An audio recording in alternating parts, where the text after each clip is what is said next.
The air in the cell was cold and still, a stark contrast to the decades of absolute power. Once untouchable, Saddam Hussein was now confined, his every move observed by cameras that would broadcast his fate to the world. Millions would watch as the dictator of Iraq faced the same judgment he had so ruthlessly dispensed to countless others. For nearly 24 years, his control over the nation had been total. From the moment he seized power on July 16, 1979, his presence became a suffocating force. His face stared from portraits in every office and classroom. His voice echoed from radios on every street. Citizens were conditioned to offer praise, for the alternative was a silence born of terror.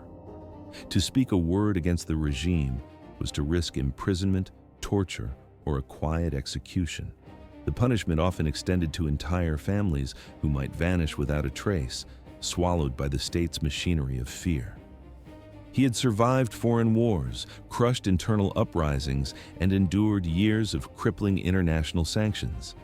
His security forces were fiercely loyal, his network of spies a web woven into the fabric of every neighborhood. To most Iraqis, the thought of his downfall was simply unimaginable. But in the year 2003, the foundation of his power began to crack. An invasion led by the United States, justified by accusations of hidden weapons and ties to terrorism, was unleashed upon Iraq. The assault was swift and overwhelming. American warplanes tore through Iraqi defenses as missiles illuminated the Baghdad sky, their explosions becoming a constant rolling thunder. Iraqi soldiers fought back, but their resistance was swept aside by a technologically superior force. One by one, the cities fell, and by early April, the road to the capital lay open. On the 9th of that month, American tanks rumbled into the streets of Baghdad, met by a city gripped by chaos. While some citizens hid in fear, others emerged from their homes, watching the unthinkable unfold. In ₓecuted Square, the war's most defining image was about to be created. There, a massive statue of Saddam, a monument to his unyielding authority, was brought crashing to the ground by American troops and cheering Iraqis. The bronze face that had once loomed over the city was now underfoot. In a profound act of cultural defiance, the crowd descended upon it, stomping on the fallen effigy and striking it with their shoes, the ultimate expression of contempt. In a matter of days, the entire government apparatus dissolved. Ministries stood empty, soldiers abandoned their posts, and the symbols of his long reign were torn apart. In the wake of invasion, the man who had ruled Iraq for over 2 decades simply evaporated. He melted into the shadows, a ghost in his own shattered kingdom, triggering one of the largest and most intensive manhunts in modern history. The Americans called it Operation Red Dawn, a name borrowed from a 1984 film, but the reality was a sprawling, relentless grind. Thousands of troops swarmed the landscape, their movements shadowed by the constant thrum of helicopters and the rumble of armored columns. Intelligence teams worked without rest, chasing whispers and phantom sightings from one village to the next.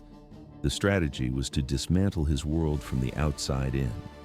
His closest aides, bodyguards, and relatives were hunted down, their capture and interrogation methodically tightening the net. A special deck of cards, bearing the faces of the regime's most wanted, was distributed among soldiers.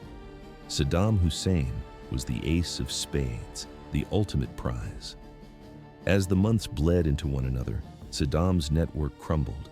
Safe houses were raided, loyalties fractured, and hiding places grew scarce.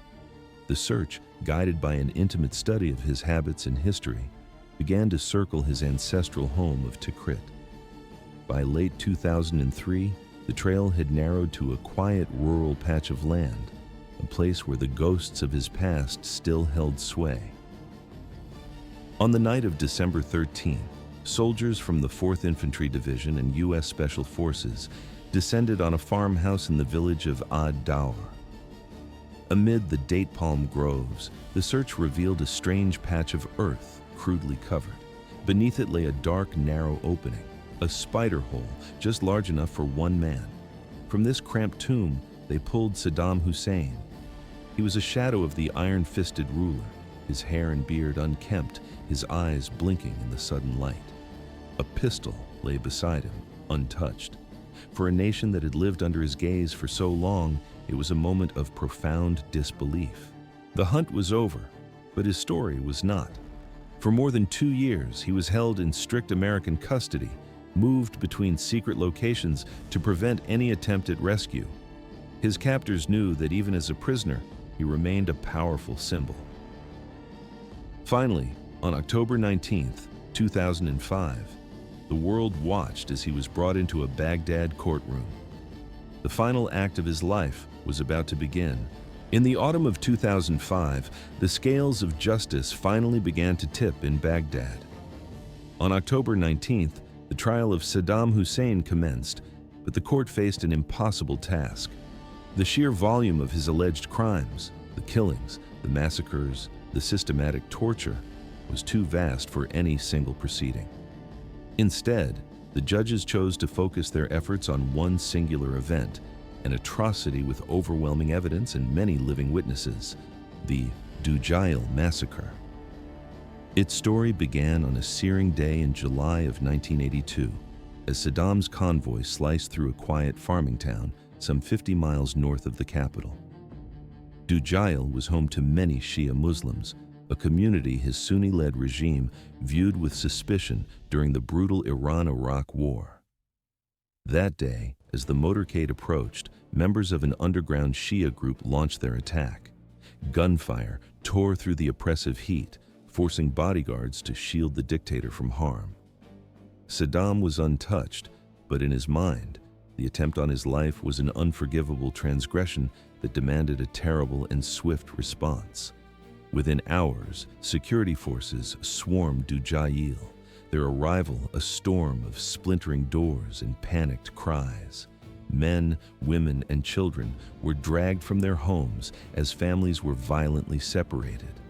Those arrested were swallowed by overcrowded prisons where interrogations meant beatings, electric shocks, and starvation. Months later, the regime staged a series of one-sided trials, a grim theater where 148 men and boys were condemned to death and buried in unmarked graves. But Saddam's revenge did not end there.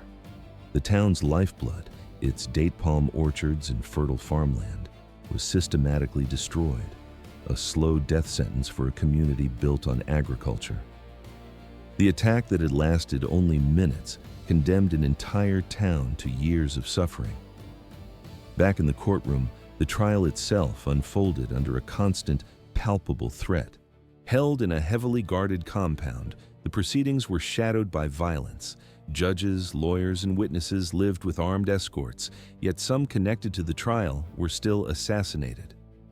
As the proceedings were broadcast across Iraq, Saddam argued with judges and shouted his defiance, a cornered tyrant performing his last act of power for a nation watching in silence.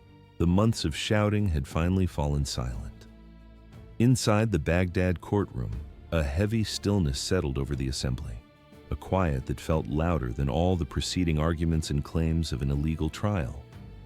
On the 5th of November, 2006, the judge's voice cut through that silence, delivering a verdict that would echo across the world. Saddam Hussein was found guilty of crimes against humanity for the torture, forced displacement, and killing of hundreds in the town of Dujail. The punishment was death by hanging. Sharing his fate were two pillars of his regime, his feared half-brother and intelligence chief, Barzan Ibrahim al-Tikriti, and Awad Hamid al-Bandar, the very judge who had presided over the Dujail show trials. Within minutes, the news ignited the streets of Iraq, splitting the nation down its fractured sectarian lines. In Shiite districts, where the scars of his rule ran deepest, celebratory gunfire erupted into the sky as crowds waved flags, their relief palpable. But in the Sunni heartlands of Tikrit and the western provinces, the reaction was one of fury. His name was chanted in defiance, his portrait held high as protesters condemned the trial as a victor's justice. At a time when Iraq was already consumed by sectarian violence, a daily horror of bombings and kidnappings, the verdict was not a conclusion. It was an accelerant. Fearing that any delay could fuel further unrest, Iraq's new government, with American backing, resolved to act swiftly. There would be no long wait, no time for loyalists to rally or for political pressures to mount. The sentence was to be carried out before the year 2006 drew to a close. Once Saddam's final appeal was denied on the 26th of December, Iraqi law was absolute. The execution had to occur within 30 days. For his enemies, it was the promise of justice fulfilled. For his supporters, the final, dreaded countdown. The clock was now ticking, each second measured by a nation holding its breath. From his cell, Saddam was moved to an Iraqi-run facility in Baghdad, a place known with grim irony as Camp Justice. Inside waited the execution chamber, a space devoid of ceremony. It was small, cold, and brutally functional, designed for a single, irreversible purpose. The hanging platform stood ready, the rope coiled in anticipation. Every detail was arranged to ensure there would be no delays, no mistakes. In his last hours, those present noted a man who showed no outward signs of fear. He walked with a steady gait and spoke with clarity, refusing any comforts beyond what was afforded to any other prisoner. He was offered a final meal, a simple dish of boiled chicken and rice. He ate it slowly, deliberately, as if time itself had lost its urgency. As night deepened, he spent his remaining time in prayer, his quiet words a low murmur in the dim, solitary light of his cell. In the cold hours before dawn, a holy day was beginning across the Muslim world. It was December 30th, 2006, the first morning of Eid al-Adha, a time traditionally reserved for mercy, forgiveness, and family. But for Saddam Hussein, this day would offer no such grace. Before sunrise, guards entered his cell to find him awake, his expression calm, almost resigned. Dressed in a dark overcoat and a white shirt, he seemed to have already accepted what was to come. Beyond the prison walls, Baghdad remained a city bleeding, the distant crackle of gunfire, a constant reminder of a war that refused to end. Security inside the facility was absolute, a tight cordon of control around the final act. The few permitted to witness the event were a carefully selected group of Iraqi officials, judges, and religious figures. They gathered not in some grand hall, but in a plain, cold room where a simple wooden platform stood at the center. The gallows, a crude assembly of a trapdoor and rope, was designed for one purpose, with no room for error. The rope itself, thick and tightly wound, had been measured to Saddam's exact height and weight, a chilling calculation intended to snap the neck in one swift, clean drop.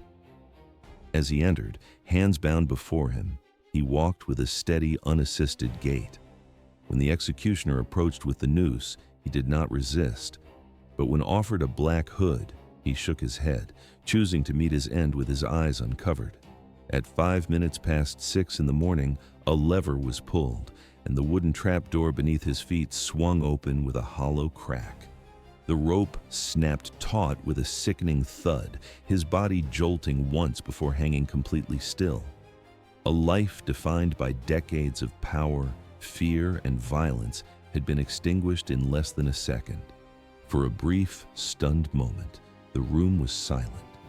Then, the fragile quiet shattered as some witnesses began to clap and shout in celebration, while others yelled back in anger. The chamber descended into a chaotic theater of division, mirroring the fractured nation outside.